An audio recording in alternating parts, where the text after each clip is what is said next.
کشتی تیرا نصیب چمکدار کر دیا، اس پار کے تھپیڑوں نے اس پار کر دیا۔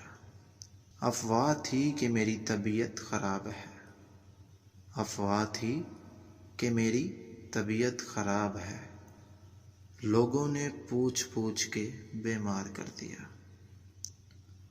2 گز ہی سہی مگر یہ میری ملکیت تو ہے، 2 گز ہی سہی مگر یہ میری ملکیت تو ہے، اے موت تو نے مجھ کو زمیندار کر دیا۔ بسم اللہ الرحمن الرحیم۔ السلام علیکم دوستو، نئی ویڈیو میں خوش آمدید۔ دوستوں، راحت قریشی، جن کو بعد میں لوگ راحت اندوری کے نام سے جاننے لگے، ان کی پیدائش 1 جنوری 1950 کو مدھیہ پردیش کے شہر اندور میں ہوئی۔ راحت اندوری نے 1973 میں اندور کے اسلامیہ کریمیہ کالج سے گریجویشن کیا۔ 1975 میں اردو لٹریچر میں ایم اے کیا، پھر 1985 میں بھوج یونیورسٹی سے اردو لٹریچر میں پی ایچ ڈی کی۔ راحت صاحب نہ صرف پڑھائی میں اچھے تھے بلکہ کالج کی ہاکی ٹیم کے کپتان بھی تھے۔ انہیں بچپن سے ہی پینٹنگ کا بہت شوق تھا۔ غربت کے باعث انہوں نے 10 سال تک سائن بورڈ پوسٹرز بنائے۔ ان کے پینٹ کیے ہوئے سائن بورڈز آج بھی اندور میں لگے ہوئے ہیں۔ راحت صاحب ایک ایسی شخصیت ہیں جنہوں نے پہلے کینوس پر رنگوں کے سہارے اپنے افکار اجاگر کیے، لیکن جب دل کو تسلی نہ ہوئی تو لفظوں کو سہارا بنا لیا اور اسی کے ساتھ جینے لگے۔ اپنے افکار اور الفاظ سے چاند تاروں پر کمندیں ڈالنے والے راحت اندوری دنیا کے سبھی گوشوں میں جانے جاتے ہیں جہاں اردو کی بستی بستی ہے۔ اردو ادب سے اگر آپ لگاؤ رکھتے ہیں تو سب سے پہلا نام جو ذہن میں آتا ہے وہ راحت اندوری ہے۔ ان کے گیت، ان کی نظمیں، شعر و شاعری ان کے چاہنے والوں کی نسوں میں پیوست ہو چکی ہیں۔ انہوں نے اپنا پہلا شعر 1968 میں کہا جب ان کی عمر صرف 19 سال تھی، اور پھر ان کی شاعری کا دور شروع ہوا جو کئی زمانوں تک جاری رہا۔ لیکن ایسا نہیں تھا کہ وہ بچپن سے ہی شاعر بننا چاہتے تھے۔ ایک انٹرویو میں ہمیں یہ سننے کو ملا کہ وہ اردو مزاج رکھتے تھے، حالانکہ ان کے آباء و اجداد میں کسی نے کبھی شاعری نہیں کی، لیکن اردو کا تعلق ادب سے ہے تو لہٰذا ایک فطری طور پر شاعری ان میں گھلتی رہی۔ شاعری کے علاوہ انہیں پینٹنگ، فٹ بال اور ہاکی بھی پسند تھی، لیکن راحت صاحب نے ان سب کو ترک کرتے ہوئے اپنے لیے شاعری کو چنا، اور یوں ایک شاعر نے جنم لیا۔ پہلے انہوں نے اندور میں ہی مشاعرے کیے۔ 1972 میں دیواس میں ہونے والے آل انڈیا مشاعرے میں انہوں نے شرکت کی۔ یہ ان کا پہلا سولو مشاعرہ تھا۔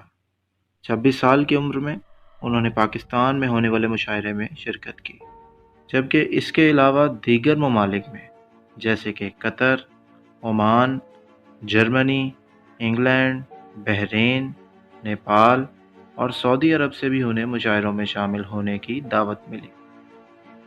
انہوں نے اپنی زندگی میں خوب شہرت پائی۔ راحت اندوری نے نہ صرف بالی ووڈ فلموں کے لیے نغمہ نگاری کی بلکہ گلوکاری کے کئی شوز میں بطور جج بھی حصہ لیا۔ اگر یہاں بات کریں ان کی فلمی دنیا کی تو فلموں میں گیت کار کے طور پر انہیں بہت مقبولیت حاصل ہوئی۔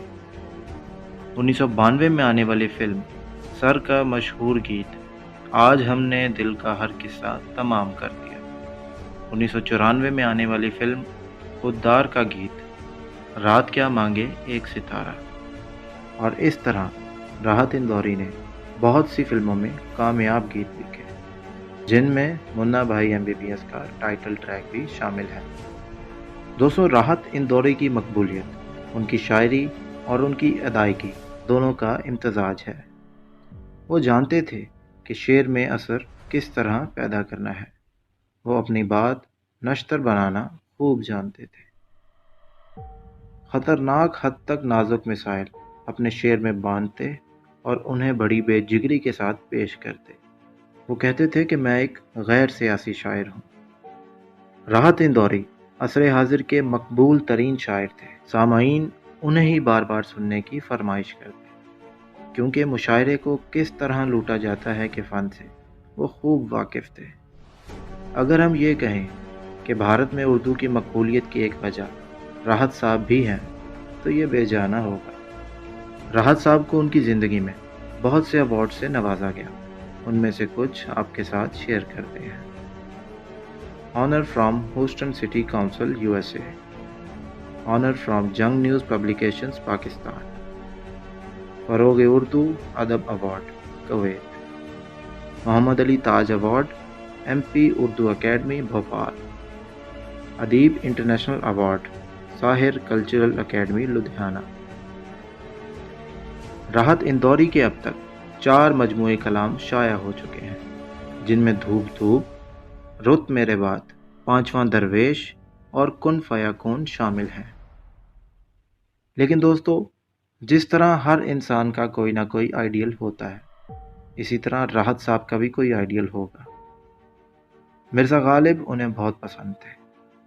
وہ کہتے تھے کہ میں بچپن سے ہی غالب کو سمجھنے کی کوشش کرتا تھا، اور آج جب میں غالب کو سمجھتا ہوں پھر بھی اسے سمجھنے کی کوشش کرتا ہوں۔